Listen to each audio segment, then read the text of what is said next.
This is Jackanory Jr.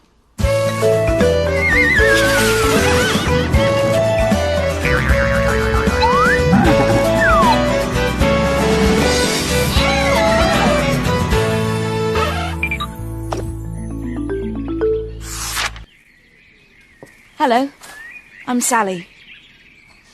When you're small, everything around you can seem very big and very scary, can't it? Today, I'm going to tell you 2 stories about little people.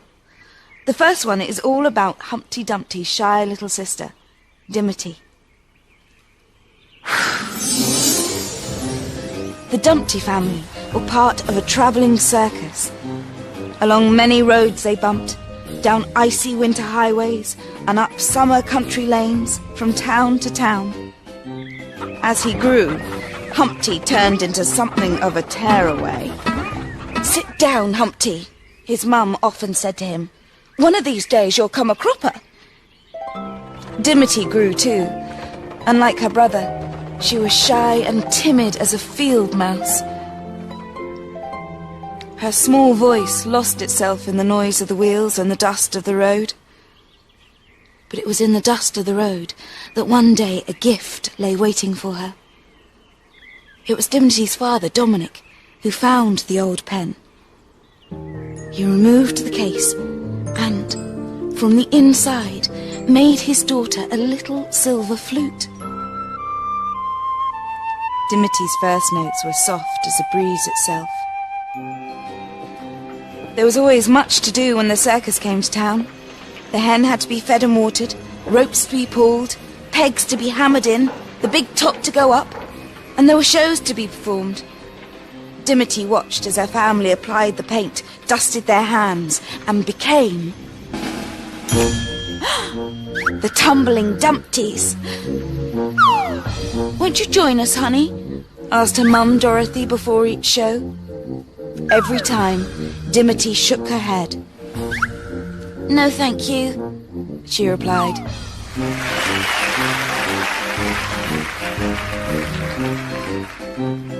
At showtime, the tumbling Dumpties brought the circus crowd to its feet with breathtaking displays of danger. To Dimity, in the shadows below, her mother looked beautiful, transformed like a butterfly. But as the crowd roared and the spotlight pushed like a bright finger across the tent, she would look for a quieter place. Up above the circus ground, she blew her silver flute. One hot summer day, when Humpty's tumble was over and their parents were still spinning and turning in the top of the tent, Humpty and Dimity opened the roof of the caravan. Dimity's fingers found a little cool tune on her flute. Humpty's fingers found his mum's lipstick. "That's not too clever, Humpty," gasped Dimity when she saw what he was doing. When their parents returned from the spotlight, moisture still drying on their hot shells, Dominic's foot tapped and Dorothy's finger quivered. "Clean it off right now, Humpty," said his mum, "or trouble will come knocking at your door." And trouble did come calling the following afternoon, when Humpty, once more with time on his hands, found a spray can by the old factory wall. Humpty climbed onto the wall, sprayed his name, and slipped. Crash! Passing soldiers and their horses were no help at all. "It's only an egg," says one soldier to another, and they returned to their barracks. Far away, on the other side of the circus, Dimity heard a tremor in the wind and felt a flutter right down deep in her little shell. She picked up her skirts and ran. She tried to stop passers-by. "Please help my brother," she called, but nobody heard her. There was only one thing to do. Once more she ran. Dimity reached the tent, slowly crept inside, and found her voice. "My brother has taken a tumble and needs help!" And help came immediately, with Dimity leading the way to rescue Humpty. In hospital, Humpty received lots of visitors and lots of chocolates. Even the soldiers came when they heard it on the radio. "We are sorry, Humpty. What can we do to make up for this?" they asked. "A ride on your horse when I get out?" asked Humpty at once. "A big cheer for Dimity, and as many of her brother's chocolates as she can eat," said a clown. Somewhere, down behind her mother's skirts, Dimity blushed. Dimity is still shy and timid as a field mouse. She has never returned to the spotlight, nor joined the tumbling Dumpties. But she has changed, and there's been a change around the circus too. In the mornings, when the bright lights from last night's show are only a memory, Dimity's silver flute can be heard in the sunlight and the shadows of the circus grounds. The high notes fly like swifts on a summer's morning, and the low notes whisper like wind in the pine trees. But Dimity's tunes can still be heard right across the circus ground. They sparkle like sun on the water. "It's the music of the heavens," says the ringmaster. "Let the tent come down, but all in good time." Only when she can play no more does the tent come down, until the next stop, and the next show, somewhere down the road. As for Humpty, he made a full recovery and has put away his spray can. He is now on the trapeze with the tumbling Dumpties and rides the soldier's horse in an act of his own.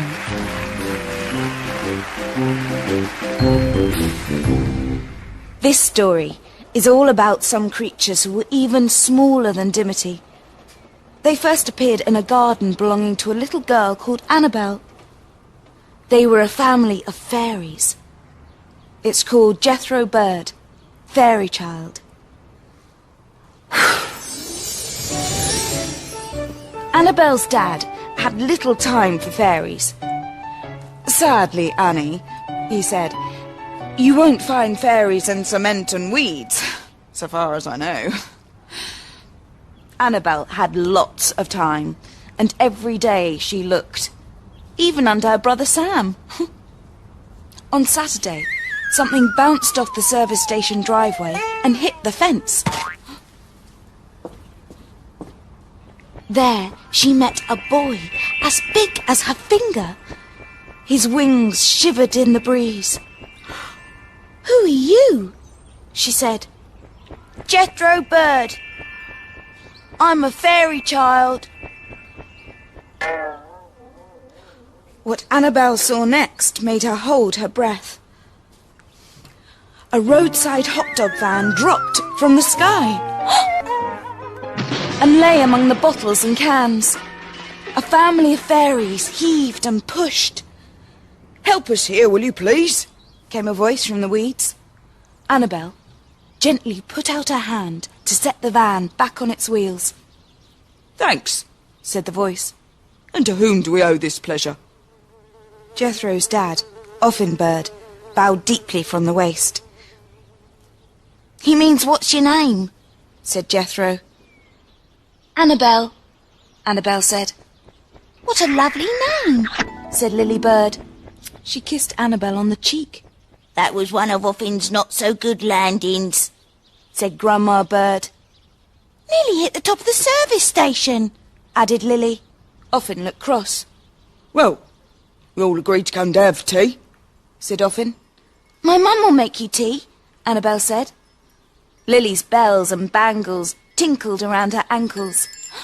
"We would love to come to tea," she said. "Let's go," said Jethro. He did a backward air skid over the fence. "Mummy and Daddy, this is Jethro Byrde.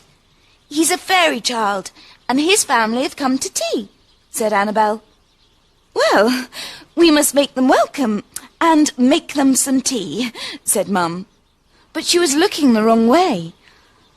"Can you see Jethro, Daddy?" Annabelle asked. "I think I can, Annie. I think he's on the fence." "Why doesn't my dad see you?" Annabelle asked Lily.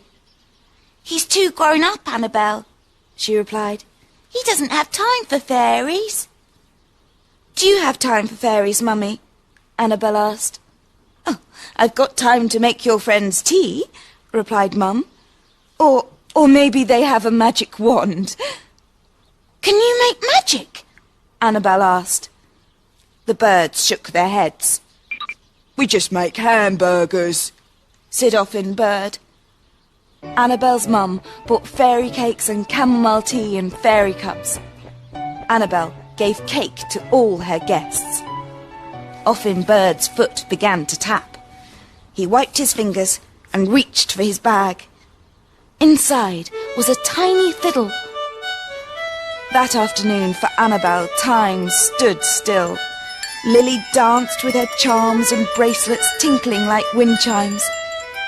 Baby Cecily slept soundly, while Grandma sang a slow, sad song, clear as a church bell. We must go, Offen said at last. Annabel's hands flew to her face. But you can't, she said. Oh, you can't possibly. She added, go, I mean. Where to?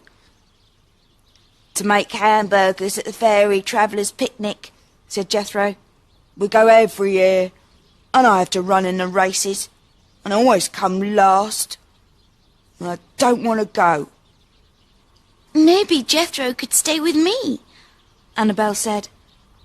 We need you, Jethro, said Lily, to help make the ice creams. Jethro sulked a bit.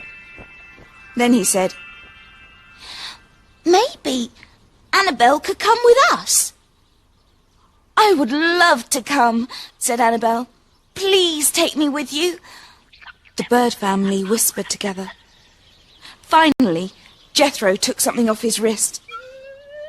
It's for you, Annabel, Offen said. It's a fairy watch, telling fairy time. And time goes slowly by for fairies, said Grandma. We're sorry we can't take you with us, Lily went on. But fairies are this size, and humans are... well, you're just too big. Will you come again? Annabel asked. The fairy watch fitted exactly round her finger. I'm sure we will, Jethro replied. Just don't forget to wind the watch. And keep looking, said Lily. Annabel carefully put the van on the driveway. The engine coughed and spluttered. Wild flowers burst from the tailpipe. The van cleared the service station roof and headed out west into gathering dusk. Look at my ring, Daddy. It's a fairy watch telling fairy time, said Annabel. That's lovely, Annie, replied her dad. He saw nothing, but baby Sam did. His fingers left cake and icing on the glass. I did find fairies in our cement and weeds, Mummy, said Annabel. And that night, the watch strapped tightly around her finger, Annabel saw more fairies.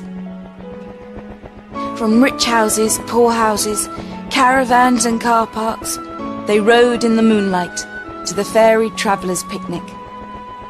And long after she fell asleep, their busy chattering and the buzzing of their wings and their faraway music filled her dreams. So watch out for fairies, won't you? See you again.